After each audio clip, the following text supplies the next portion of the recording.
মেহেজাবিন, ও মেহেজাবিন, কি হয়েছে গো? এত চিৎকার করছো কেন? শুনলাম তুমি নাকি বাইরে চলে যাচ্ছ পড়াশোনা করতে। হ্যাঁ সুমন, আমার আব্বু আমাকে বাইরে পাঠিয়ে দিচ্ছে পড়াশোনা করার জন্য। তাই বলে তুমি এইভাবে চলে যাবে? তুমি চলে গেলে আমার খুব কষ্ট হবে, খুব মিস করব তোমায়। তোর পাগল, আমি আছি তো, আমাদের বন্ধু সারা জীবন থেকে যাবে। আর তোমাকে আমি ভুলে যাব কেন? তুমি আছো আমার এইখানে। কোনখানে?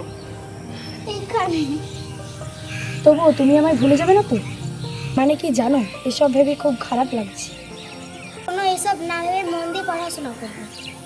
তুমি ভালো চাকরি করবে আর আমি এদিকে পড়াশোনা করে ভালো চাকরি পেয়ে যাব। তখন দুজনেই খুব হ্যাপি হব, তাই না? ঠিক বলেছো, আমাদের দুজনের সময় আস্তে আস্তে ক্যারিয়ার তৈরি করে দেখাবো।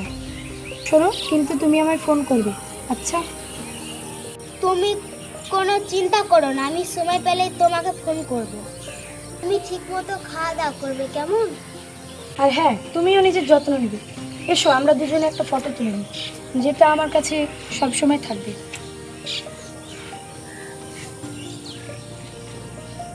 হয়েছে সুমন?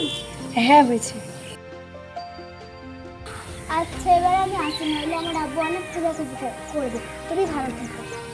এই যে শুনছো, তুমি আমায় ভুলে যাবে না তো?